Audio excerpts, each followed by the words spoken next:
This is why I think condensed matter physics is the most exciting field of physics today, because these things are being interrogated. And please don't forget Nikola Tesla. Yeah. His idea of radiant energy is based on what? Scalar waves. Scalar waves. Yeah, interesting. Very interesting. Well, He was totally against Hertz, by the way. was he? Tesla was very outspoken. Ah, Known to be, he anyway. because he thought his own these exotic waves. Well, he was experimenting. And don't forget, Einstein thought that Tesla was the most intelligent man in the world at one point in time. This is Einstein. I've never I've never consumed Einstein's commentary about Tesla. That's interesting. Well, it's funny. Tesla and Townsend Brown were doing the same thing. Tesla was doing similar stuff to what Townsend Brown was at the end of his career at Wardenclyffe and in Colorado Springs. Extremely high voltages across short distances, where you would expect to get these kind of anomalous effects, rips, and Somebody should ask the president-elect about his uncle. Well, you want to know the one interview with John Trump is available in a documentary on the Philadelphia experiment. The Philadelphia experiment is this wacky psyop, experiment with Townsend Brown involved. There probably was a real thing going on underneath the, veneer, the fake thing that was distributed that Townsend Brown actually pulled off. But John Trump gets interviewed in this documentary by Bill Moore.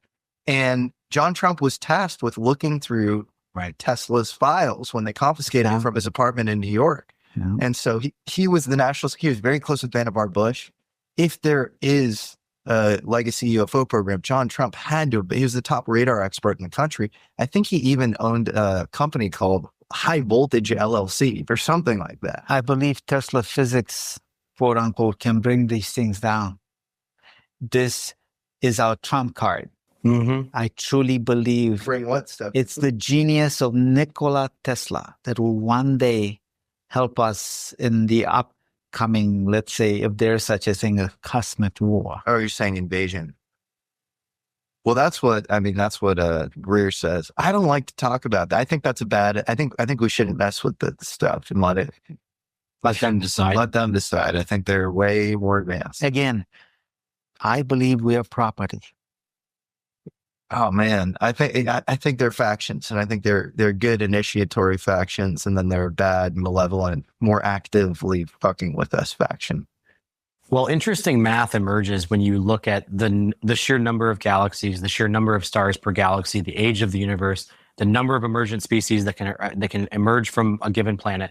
The numbers blow up very quickly. So this notion of 1, 2, 3, 4 species gets really strange. Like, why aren't there 25,000?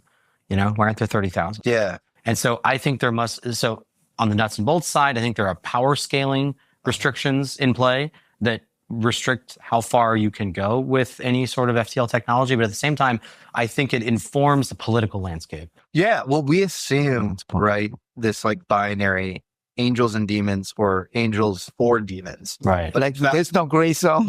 well, if you have a hierarchy of being, it's likely more of a Cambrian explosion, more diversity on the food chain above you, maybe even then below you or whatever, because you have these, all sorts of path dependencies. And so maybe it just gets extremely complex. As a counterpoint, Peter Thiel gave a very interesting interview where he talked about how he thinks there's an argument for the fact that there might be selective forces that lead to one very good and one very bad. Yeah. And this could give rise to the binary. And I ran a space on it. We talked about it, and it's very controversial because there are people that hate this interpretation. Well, but I think it's very compelling. well, it's compelling, But it's biblical. It's biblical. Yeah. It is. The war Yeah. between the children of light Yeah. and the children of darkness. If it ever felt apocalyptic, it does now. I mean, look at what's going on. You look at where the war is actually taking place. It's pretty wild. It feels like we're in the book of Revelation, but also Truly, end of time. it's weird. But like, I think the point he was making was that tech itself is a forcing function. And so if you have warp drive tech, if you have faster than light tech, you never see it coming. It's hard to have You're the right. defense against that. That was an excellent point. And so because of that, It is. you either have to inflect towards this like totalitarian, total clamp down, one world government state, or you need to inflect towards like complete altruism and like heart centeredness. Mm-hmm. And if you have one, maybe you'll be okay, with the warp drive tech, and it'll be saving of humanity. And if you have the other, you need total control. But, I hope we don't flood in that direction. I believe the physics that will win is the physics that's based on creation and destruction. So Victor Schauber, well, how do we get to it? Because a lot of this conversation is, it's fascinating and it's mind opening, but it's also bleak and scary, because it's starting to dawn on me just how we live in a multipolar world, and you have these exotic lineages of physics that all of these countries are somewhat privy to, and they're very destructive. And so, how do we get to a more generative, heart-centered, positive version of physics and the global landscape? Many roads lead to Rome, but there's only one Via Appia. Only one what? Via Appia.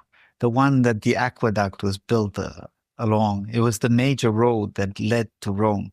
So there could be many roads that led to Rome, but there was one of choice. It was usually followed by the legions. There may be just one way of doing it right. Can we find it before something tragic happens? What do you think that way is? There's that Unification. But it can't just be a physics solution. Can we re-engineer human nature? I once asked that of Kurt Jamango. I think he's still thinking on it. Can we re-engineer human nature? That's where the secret of all this lies. What are we? Who are we? What do you think? I think it's possible. But again, I think it demands a great effort on our part to leave our individualistic ways and come together as one collective who are willing to live in total equality. See, Marx attempted that. He did. And yet the practice of Marxism resulted in tremendous atrocities, the pogroms. Well, he was diagnostically. And you could say Yeah. that it was the Leninist uprising and the revolution that led to Nazism, that led to National Socialism. So in other words, everything came from trying to put this idea of equality into practice, but in the wrong manner, because it formed elitism. Once you have elitism into the equation, you've destroyed everything. Well, it's just so anathema to human nature, Marxism. And maybe it's sort of diagnostically somewhat correct as far as how capitalism creates these sort of alienation dynamics or whatever. But prescriptively, it's just so beyond idealistic. But isn't it a beautiful thought, the equality of man? I think, man, I like, I don't like meritocracy. I think is overused and kind of in an annoying way, but meritocracy is way better than equality. So like the idea that we're all like, for equal outcomes or whatever, that's crazy. Maybe some sort of, equal footing or opportunity, but that even you end up in these sort of never ending conversations of how exactly to engineer that Right. in these sort of technocratic ways that lend themselves actually to power co-option ultimately of people that don't even care about those things. It's sort of a bait and switch. And so I don't know. I think it's a really hard conversation. If the 20th century was a refutation of anything, it was a refutation of these technocratic ideologies where you could engineer society into anything. You had all these utopian ideologies and none of them worked. Nazism, Bolshevism, communism, Trotskyist, Marxism, they all failed. No. And, I think it really was a refutation. It's the most deadly century we've ever had. So I don't know how we get out of this, but it feels like it has to be a much more individual kind of. Maybe we need a common enemy from the outside. No, that doesn't seem really good or charismatic at all. You think that there would be an enemy from within? There would be a fifth column, that there would be people taking their side? Well, I think the right thing is Scary, huh? the right thing is to look within. It's to really, really look at yourself, think about who you are, and fix what's broken there. And I think that's probably a better path individually. I think we've seen enough microcosms of the outside enemy to assert, unfortunately, that there would be fifth columns in some manner of speaking. That's what the problem is. What do you mean? And again, that would only that there'd be some disruption to the idea of global unity by way of an external, because the ideology is that there'd be So some. we must there'd be go with the global most unity, basic but of units, the re-engineering of human nature itself. do we have enough But that- self-awareness how can to we do do so? that? You know. I don't know if I believe in that in some sort of psyop way. Well, yeah. What is an open question? What do you guys think, Reagan meant? What you have rumors, right? Of like MacArthur. Why would he have said it in a plain session of the United Nations? So this is the story is that Reagan was speaking with Gorbachev. Gorbachev tells this story that, and he says it in an interview, I think with Charlie Rose or something. And Reagan whispers to him right before the conversation starts. He says, hey, if aliens invaded, would you have our back? We could be kind of, compadre on that and defend the earth together. And Gorbachev was extremely taken aback. But this idea of kind of astral politics or something. Do you think that and this idea that MacArthur, there are rumors that, I'm interested though. What was Gorbachev's? Was it in the affirmative? I think it was. He said, yes, Mr. President, we would defend you. He meant it too. I'm pretty sure.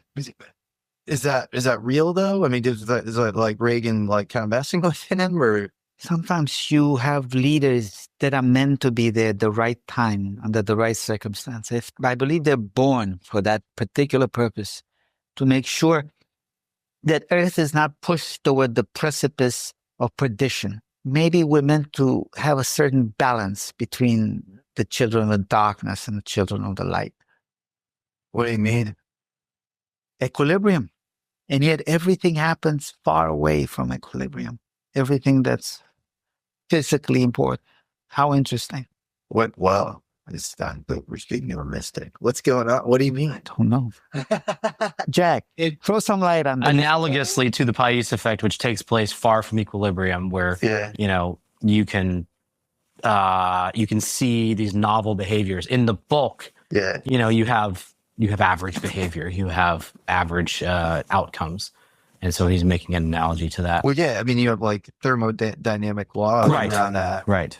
And then it does seem like all these exotic effects I get into are like a result of like quote unquote high energy physics.